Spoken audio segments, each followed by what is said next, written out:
petit point sur le Axial Verst qui était initialement donné par Mani pour le réviser. Et puis, Pierrot n'ayant pas de crawler, je me suis dit, bon écoute, allez, on va prendre ça parce qu'il a très bonne réputation. Pourquoi il a très bonne réputation? A priori parce que c'est solide, a priori parce que ça franchit bien. Voilà. Après, pour l'avoir démonté, refait, au niveau de l'accessibilité mécanique, franchement, c'est pas ça. Pour enlever et accéder à la couche moteur, là, il faut enlever toute la carreau. Donc, dévisser les 4 amortisseurs, dévisser les 4 vis de chaque côté pour enlever et pour accéder à la partie centrale. Donc, c'est pas des plus accessibles. Par rapport à l'origine, il a été monté avec une électronique axiale, moteur brushed 23 tours et un petit vario brush standard.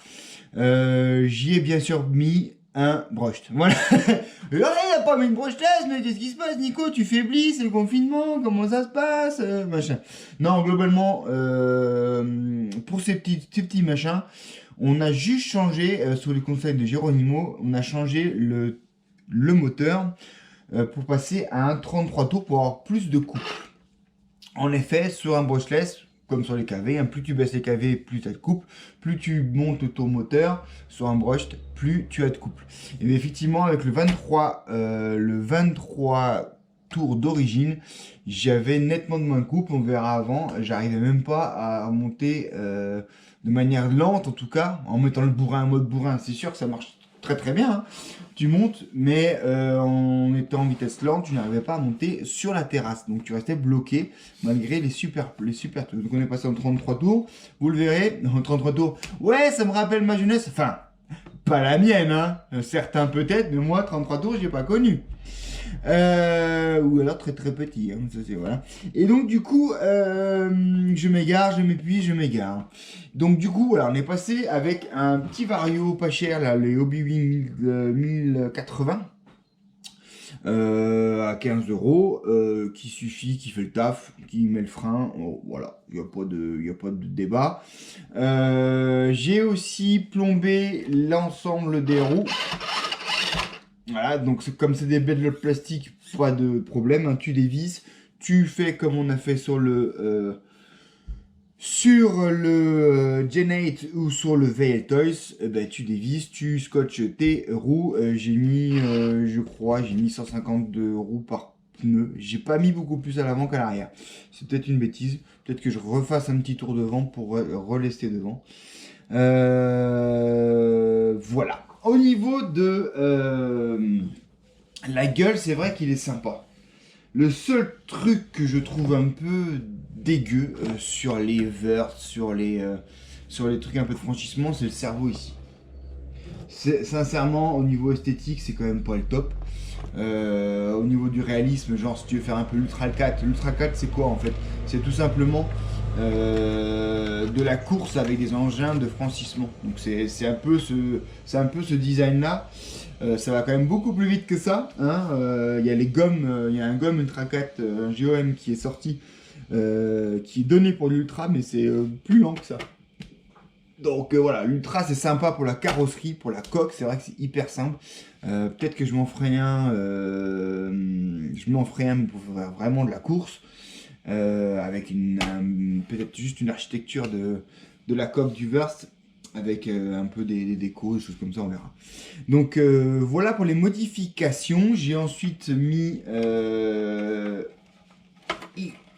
une Lipo 2S ici, devant, en poids. Et puis on va aller faire un petit test vite fait sur les escaliers pour voir un peu ce que ça donne au niveau vitesse, pour voir ce que pour voir que ça quand même ça envoie quand même en 33 tours. Et donc c'est un bon, hein. Même en 2S ça marche pas plutôt pas mal en vitesse. C'est pas fait pour, encore une fois, hein, mais ça peut être fait pour de l'ultra. Et puis on ira voir sur les escaliers de l'entrée, voir si ça se débrouille ou pas. Voilà. J'ai un peu pas de... Voilà. Après, pour la qualité de construction, tout ça, bon, j'ai pas été super impressionné. Il y a quelques options. Il y a les trains, il y a l'avant qui est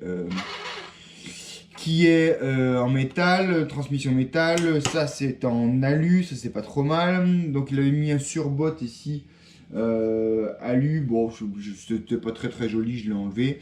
Et j'ai aussi mis de la 100 dans les amortos pour profiter pleinement du croisement de pont qui somme toute est assez important et voilà, ça permet d'avoir du balourd, chose qui était vachement, qui était très dur à l'origine. Il y en a même qui mettent de la cendre, qui remplissent pas les pistons. Moi voilà, je trouve que vu le poids qu'il y a dans les jantes, la réactivité est pas mal et puis ça fait pas.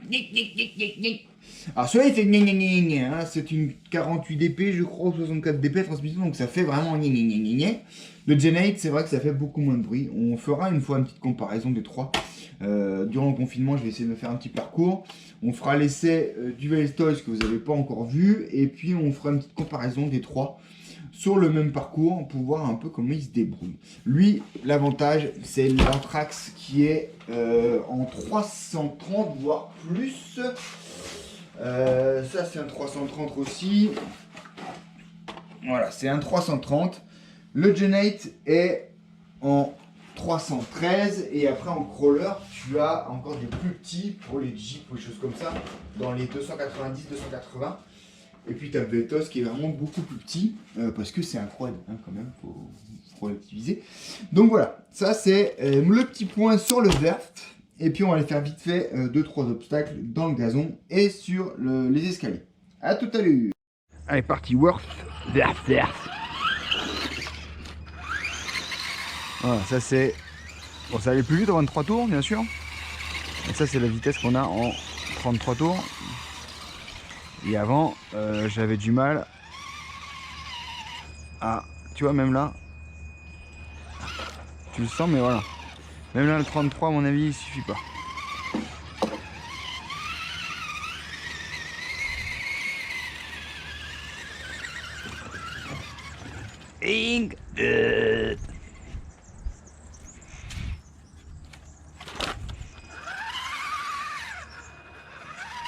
Alors, le petit chemin là-bas, parce qu'on a des trucs à faire.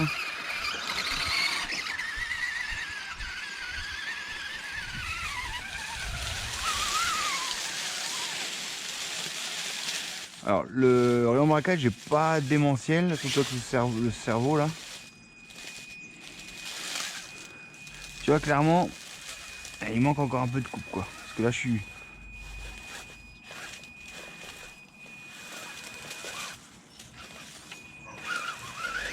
Bon, là, c'est un peu compliqué quand même. Bang. Est-ce que ça monte ça?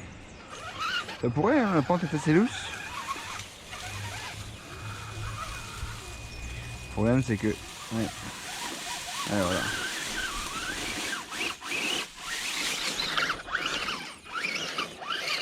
Bon, le mur c'est trop large. Allez, on va se taper des petits... Là c'est facile. Ça peut monter là. Alors ce qui est chiant avec le Word, c'est cette barre de direction là qui bloque souvent. Ouais, c'est glissant le plastique. Voilà, bien sûr, tu montes ce que tu veux. On va monter peut-être là-haut. Alors, je vais le mettre de côté parce que là, alors le pneu. Non. Allez, monte. Tu vois? Ouais. Manque de couple là. Faut du vrai franchissement.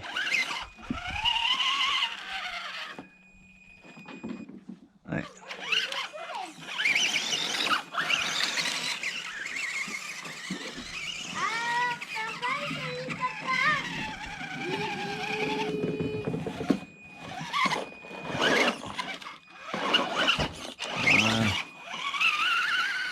Allez, on va les marcher, on va faire ça les marches. À tout de suite. Alors, voyons voir.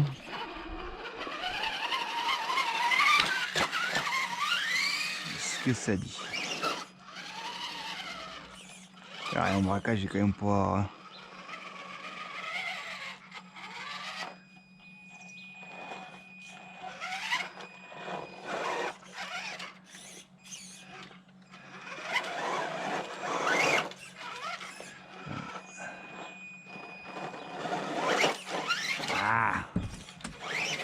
C'est pour un petit billet. Tu fais quoi? Ben, je tenais, regarde ce que je fais. Ah! Tu vois, ce barre devant, elle fait glissière là, c'est pénible. Ah!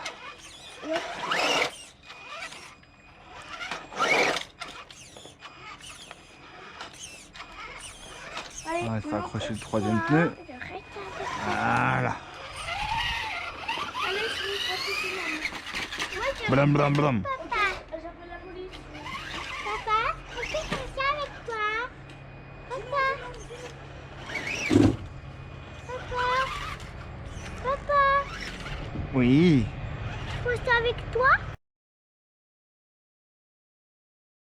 Deux barres devant, j'arrive pas à comprendre comment ils ont pu faire ça.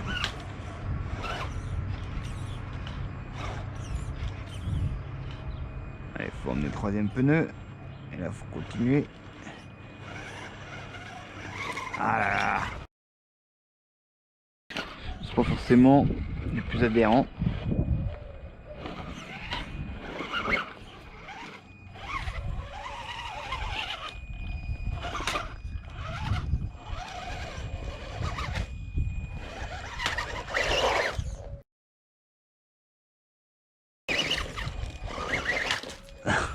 Mode bourrin, tu sais.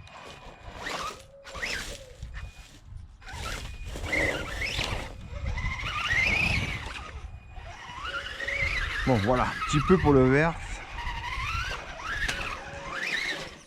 Il y a encore des réglages à faire. Il y a peut-être des pneus à changer. Mais bon, je pense que pour Pierrot, ça suffira bien. La capacité de franchissement, c'est quand même pas mal. Allez, à plus.